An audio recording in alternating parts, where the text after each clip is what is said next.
Assalamualaikum warahmatullahi wabarakatuh. Teman kicau ini apa kabar teman-teman? Berjumpa lagi dengan saya atau channel kecil saya Dayat Murai teman-teman.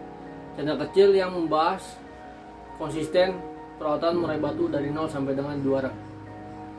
Dan yang selalu saya tekankan kepada teman-teman semua ya teman-teman. Saya membuat konten atau membalas semua requestan para subscriber saya, bukan berarti saya itu menggurui ya teman-teman. Saya hanya berbagi pengalaman yang saya dapatkan dari para senior murai batu di lapangannya teman-teman. Yang real, saya orang lapangan, ya kan? Dan yang saya pelajari dari 0 sampai dengan dia bisa tampil di lapangan. Oke teman-teman, kita kembali lagi ke pembahasannya teman-teman.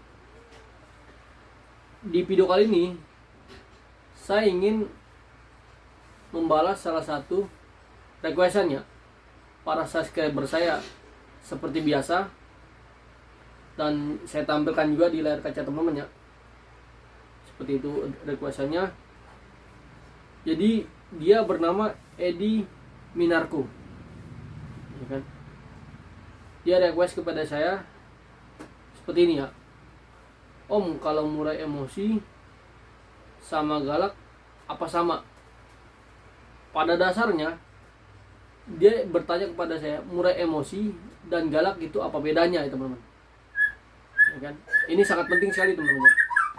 Kalau menurut saya ini sangat penting untuk nyeting murai batu. Oke, nggak perlu berlama-lama ya, saya bahas semua secara real dan insya Allah dapat bermanfaat untuk kita semua.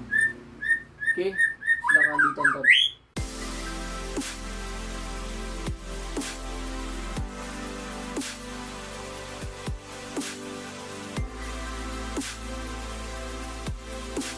Oke teman-teman, yang pertama biar teman-teman gak bingung ya, kita bahas dasarnya dulu teman-teman.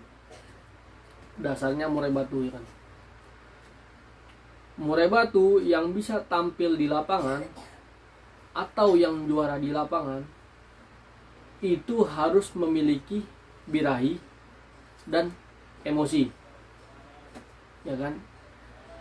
Birahinya itu harus stabil, emosinya harus stabil, barulah dia bisa tampil di lapangan, teman-teman. Nah, makanya di sini yang pertama itu murai batu kita itu harus memiliki birahi dan emosi yang pas, ya kan, yang pas.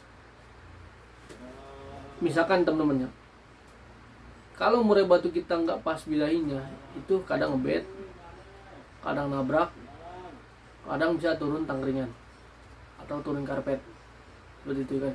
Nah, dasarnya emosi birahi kita harus pas.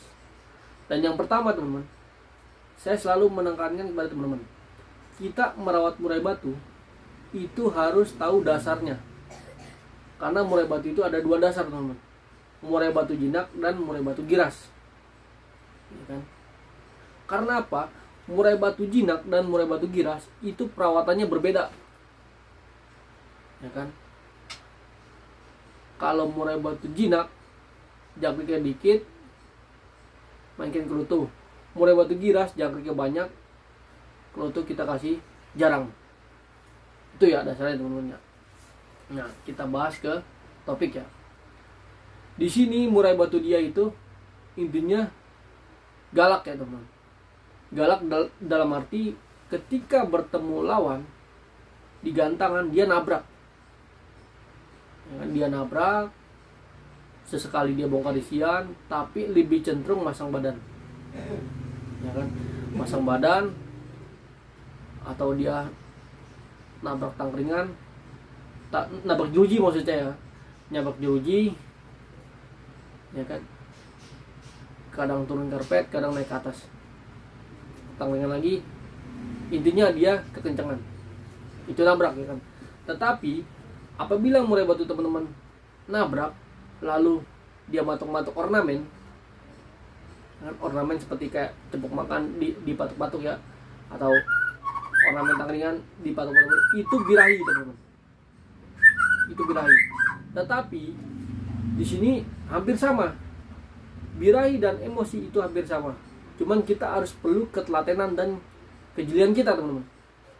Apabila murai batu teman-teman itu kekencangan, ya kan, itu bisa jadi dia emosi, ya kan, dia nabrak ornamen atau jeruji kanan kiri, ya kan, itu emosi. Tetapi dia misalkan dia nabrak pada saat dia kerja nih, nabrak jeruji, tetapi ada dia kayak semacam kayak ngerayu atau matok-matok ornamen, itu birahi. Dan hampir sama, teman-teman, hampir sama. Tetapi kita harus perlu kejelian pada saat murai batu kita digantang. Itu biasanya itu terlihat ya, teman-teman, ya kan. Jadi gini maksudnya, teman-teman kalau ingin melihat kondisi murai batu teman-teman, itu nggak bisa di track 1-2 burung ya. Itu harus kita gantangkan dulu, kita shot video, baru kita koreksi. Apakah dia kekencangan, apakah dia kekencangan birahi, apakah kekencangan emosi. Nah, di sini emosi kekencangan itu bisa jadi galak, teman-teman. Ya kan? Emosi itu kan bisa disebabkan pemberian ulat hongkong yang terlalu banyak, ya kan? Bisa menyebabkan dia emosi. Ya kan? Lalu penjemuran yang terlalu lama bisa menyebabkan birahi dan emosi, ya kan? Yang penting teman-teman harus paham dulu, dia kekencangan, apakah dia kekencangan emosi atau dia birahi, ya kan? Karena hampir sama ini, teman-teman. Jadi murai batu yang galak itu disebabkan karena settingan kita itu terlalu tinggi, terlalu berlebihan, ya kan. Dari penjemuran, dari sapuding, itu bisa menyebabkan murai batu kita galak ya, atau terlalu over. Nah, yang penting teman-teman harus memahami dulu, ya kan, apakah dia galaknya emosi, apakah dia galaknya birahi. Karena penanganannya beda, teman-teman. Penanganannya itu berbeda, nggak sama. Yang pertama saya bahas dulu ya, penanganan murai batu yang galak emosi biasanya, teman-teman, itu dijemurnya nggak terlalu lama pada saat di harian. Jemur nggak terlalu lama, pemberian jangkrik juga nggak terlalu banyak. Biasanya burung yang over emosi seperti ini kita mainkan kerutu, teman-teman.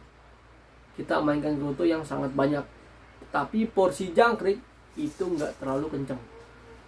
Karena apa?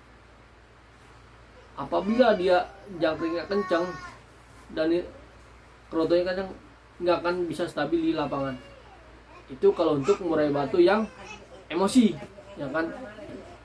Tetapi kalau murai batu teman-teman yang galaknya birahi, itu gampang, teman-teman. Tetapi kalau murai batu teman-teman yang galak birahi, itu penanganannya itu agak gampang, teman-teman.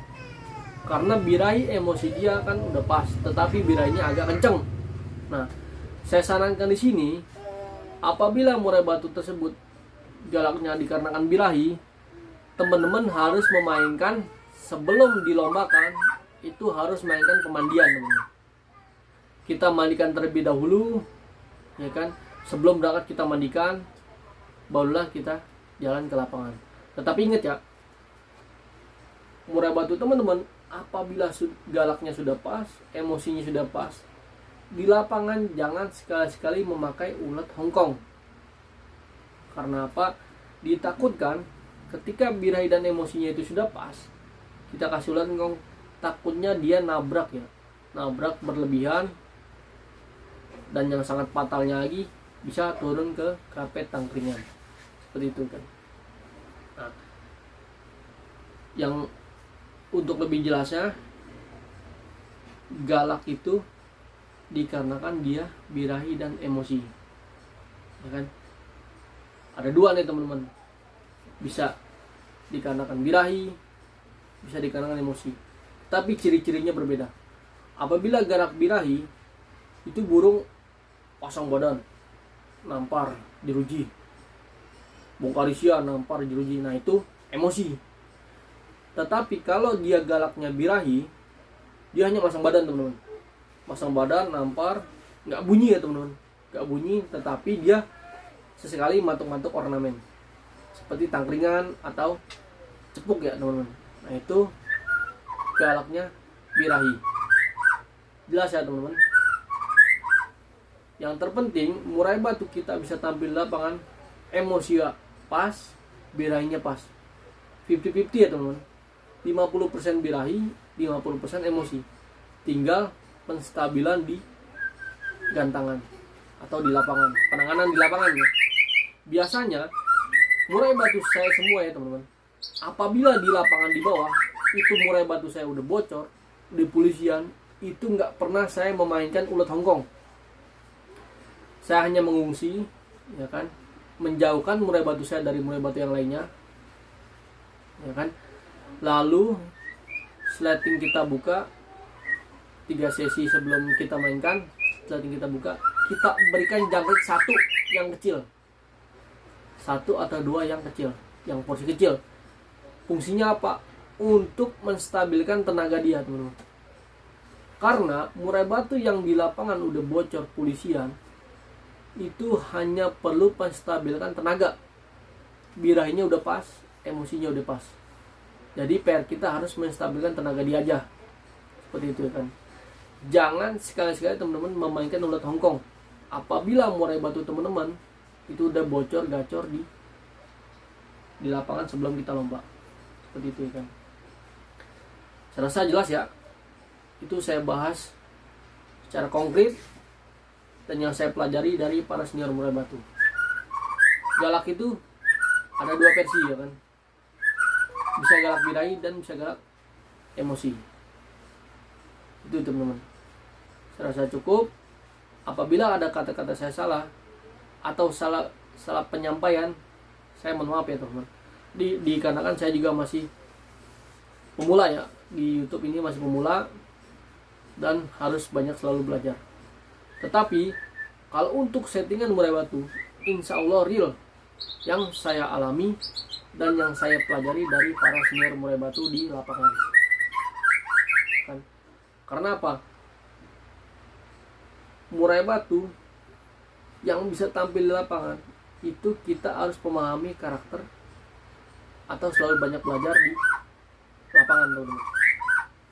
Selalu banyak tanya kepada para senior murai batu di lapangan. Intinya bermain murai batu itu harus ekstra sabar dan pemahaman karakter. Itu ya teman-teman. Saya rasa cukup. Apabila saya ada kata salah, saya maaf sekali lagi. Wabillahi taufiq wal hidayah. Assalamualaikum warahmatullahi wabarakatuh. Salam kicau mania.